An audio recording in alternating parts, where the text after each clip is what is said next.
Hola guys, welcome to Monuments of Life podcast. I am your host Jackie, and today we are privileged to host one of the executive director of a certain organization that is doing a lot of things, especially amplifying women's voices in Isiolo County.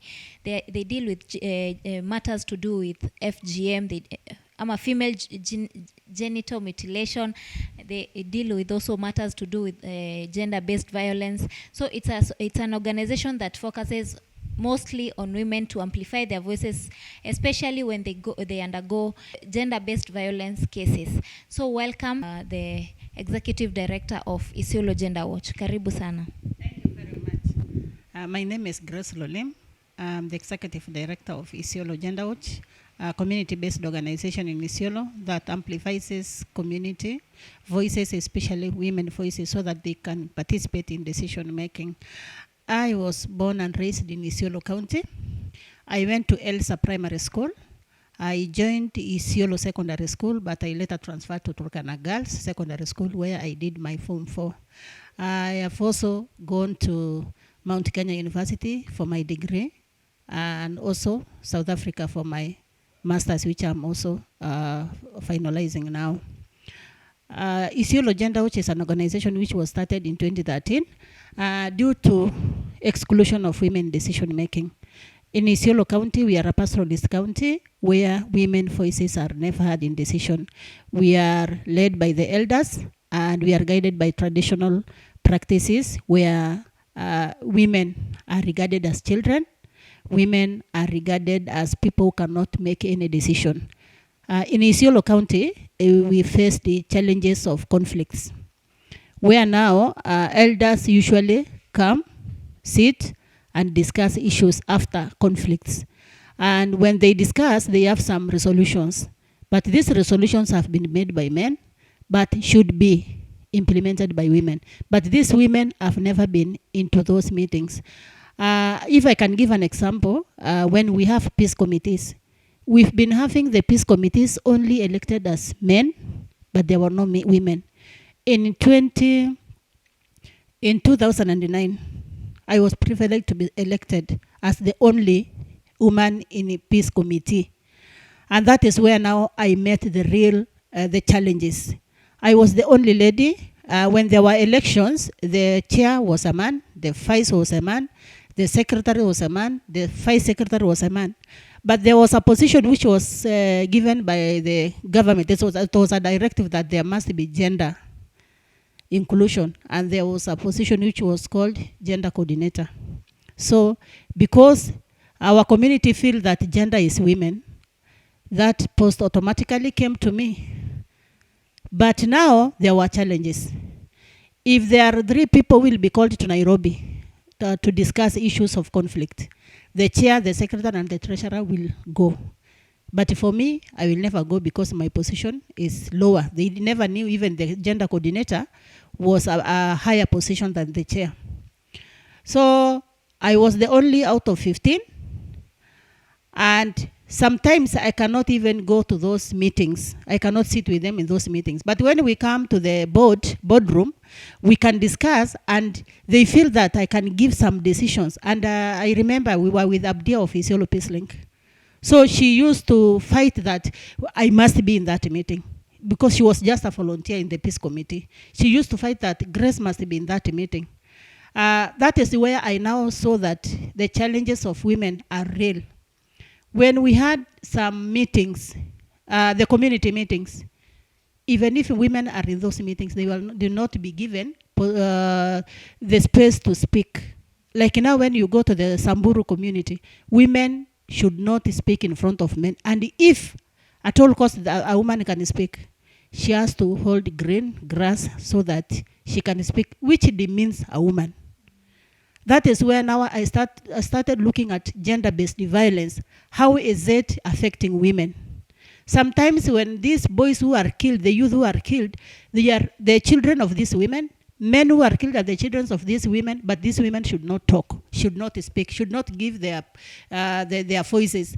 And I learned that women, as much as we talk of tradition, many traditions support women decisions. but they are regarded as women can speak from the kitchen. We need to speak the language of peace. Because when we speak about peace, we just speak, but it is not coming from the heart. So we say we speak the language of peace. And the language of peace is bringing everybody together and they speak the mind and they speak the truth and they get the solution. And that is why now I started doing dialogues with elders. Why should women not be given positions in decision making? When we went deeper, there was no answer. It was just demeaning. It was just saying tradition. But if you look at this tradition, it is not that it is excluding women, but because of the traditional and cultural practices we have been there, and we have never unpacked them. That this is something which is tying women. So we were even to untie women from these traditions, from illiteracy, from being ignorant. And I can say that since we started in 2013, there were few women who were chiefs. I think they were only 2. We had one who was a peace committee later, and she just went for the position after we started creating awareness, and she was given that position. And another one, we had only 2 out of 20 something. Which, if you look at third gender rule, it was not even a third gender rule. In 2013, we also advocated for women to go for elective positions. Unfortunately, there were no lady who went for elective positions in 2013 because the education status, because of gender-based violence, where there is early marriages. Girls just are taken to school so that they can eat. They can get free food. But when they start, they go to 9 years, 10 years, they are now married off. So the education status is down. So if you say that you want somebody to start now going for positions, like now the chief officers, the CEC, it is not possible. Then if you want to go for elective, like now elective positions like MCA, the traditional cultural practices are there, which will deny you because the community, there is negotiated democracy in pastoralist communities, not only in Isiolo. In pastoralist communities, there is negotiated democracy where they say, at times, or I can say, they usually base the elections on conflicts.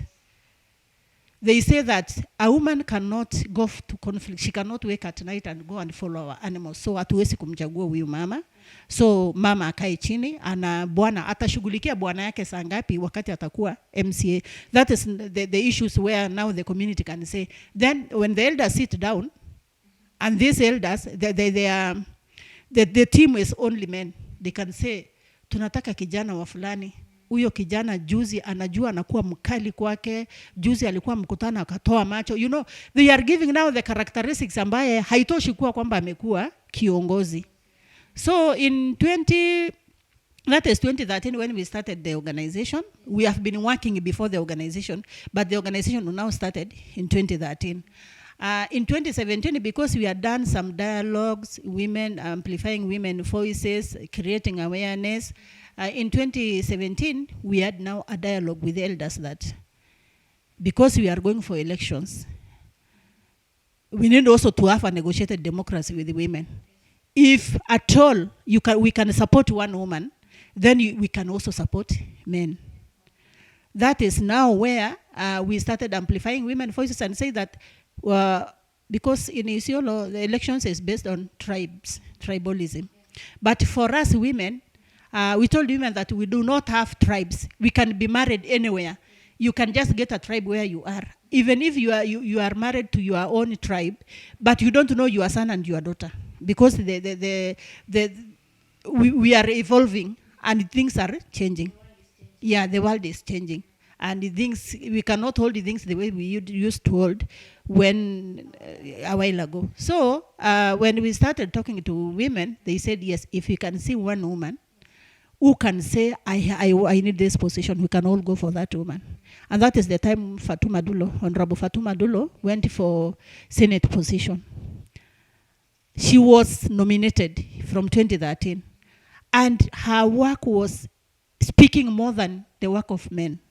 And now we said, other men also said, tungepatia kina mama nafasi, si wangekaa kama huyu mama Fatuma Dulo.